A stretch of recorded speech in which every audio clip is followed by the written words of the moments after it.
This review has been a long time coming. I did an unboxing video forever ago about this beautiful, amazing board that's up here behind my head, the Lib Tech Golden Orca. This board was new for the lineup for this season. It took a blend of the Orca and the T-Rex Climax or Goldmember, put them together to create a phenomenal package. With this review, I'm going to tell you my thoughts on it, how it performed for me, and who this board I would recommend it for. So with the Golden Orca, I took it all over the place this year. I rode it at my local resort here at Perfect North. I took it to A Basin, Keystone, Breckenridge, Vail, Beaver Creek, all the Colorado resorts. I have taken this board through every condition you can think of, except for super deep powder. Never got a powder day. But other than that, I got a little bit of powder, a little bit.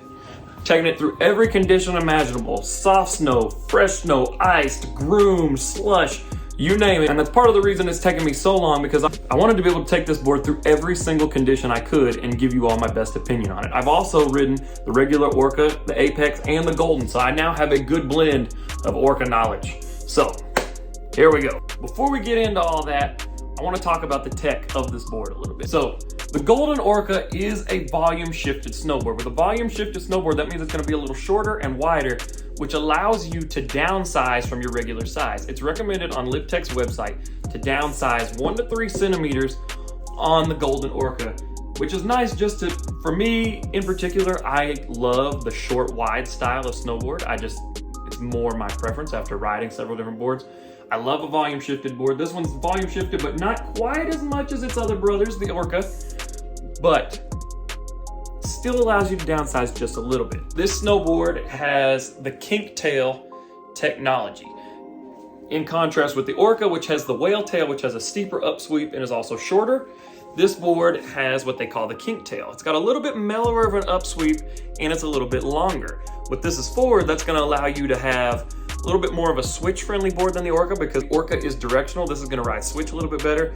That longer tail is also gonna help you for going off drops and stuff like that. Give you a little bit more stability on those landings so you have something to kind of fall back on. So this board, as I mentioned, replaced the T-Rex Climax and the Goldmember. So it's Orca from here up, the tail, more Goldmember and Climax. This board does feature Lib Tech's firepower technology. It's their lightest blend of wood, their most powerful blend of wood that they offer. That's gonna give this board a really energetic feel. It also is gonna have a lot of pop when you put that pressure into it, and gonna make it explode upward. Also features Lib Tech's C2X profile. So you're gonna have rocker right here in the middle, camber beneath each foot, and then it's gonna continue on to rocker in the nose. So really fun hybrid profile, and it's on all of the Orcas in the Lib Tech line. The Golden Orca also has magnet traction, as you can see a little bit here. That's a serrated edge along the board. That's gonna allow it to give you a lot more grip in ice, and their slogan is it turns ice into powder, but it's gonna just, all in all, gives you much more hold in icy conditions, which if you haven't ridden magnet traction yet, you're missing out. Especially for those of us here on the ice coast, it's always nice to have a board with magnet traction because you never really know when you're gonna run across ice, and it saves your butt when you do. Oh, the part you've all actually been waiting for. What did I think of this board? This board is hard charging. It wants to go fast. It wants to go through rough and chunky chunder. It doesn't get any sort of chatter in the nose or tail, not that I noticed. Even when I was taking it through really variable terrain in Vail, it was a mixture of like crusty, icy snow with powder on top. And even then, it never bobbled or anything like that. It just has so much stability. And with all of that stability, and this comes in all of the Orcas, but particularly in this one, to me, I noticed the stability. It gives you a lot more confidence, and it just inspires you to want to charge on, go faster, harder, because like nothing can shake this thing from its path. It's like a tank, a really energetic tank when it gets plowing through there. And what's crazy about that stability is just how much energy and how quick it does feel from edge to edge, especially when you do get it up to speed. Even with all that like just monster trucking feeling, it still is a super energetic, super fun and playful board, especially at speed, which if you notice is the key theme here. One of the cons I did notice to this board, and it could just be me in particular, it wasn't as fun at slower speeds. It almost felt a little more, it took a little bit more muscle to move it around at those slower speeds. I actually, first time I rode it, I didn't take it on as steep a runs as I should have, and it actually I was a little unsure about it. The regular Orca, I think you can ride on any pitch, any steepness, and any skill level can ride it, and you're gonna have a good time. With this one in particular, You want a little bit more steepness, you want it wide open, you don't want it slow and tight because it just feels awkward when you get into those sluggish situations, which compared to when you finally get to wide open and can just open it up, this thing is a blast to ride. And I actually, when I took it to Vail, was the best day of riding that I had on this thing because I finally got to a big wide open spot where I could just kind of let go, no people, no trees, and just wide open powder fields and plow. It's a really fun board to carve on also. It's got a good width to it and it's got a really great edge hold when you do get into those carves. I was one who hadn't really done a lot of carving till this year, and it's something I worked on a lot, and on this board, it felt like it really helped me out with that. It does have a stiffer flex.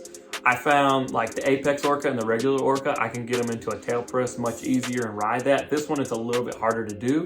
It does just feel firmer and stiffer to me. So who is this board for? I would say this board is for somebody that wants to go fast, charge hard. It's for riding big mountain lines and, you know, carrying a lot of speed. Definitely for the intermediate to advanced level rider.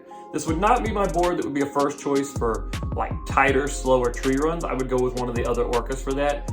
As I mentioned also, I think any skill level could ride the other Orcas. In comparison to this, I feel it's definitely more for an advanced rider. It's not to say it can't do trees. I think in steeper powder trees, this thing would be fun. But if I was going out straight for just tree riding, I would go with one of the other two Orcas just to have that smaller tail, give you that extra maneuverability through the trees.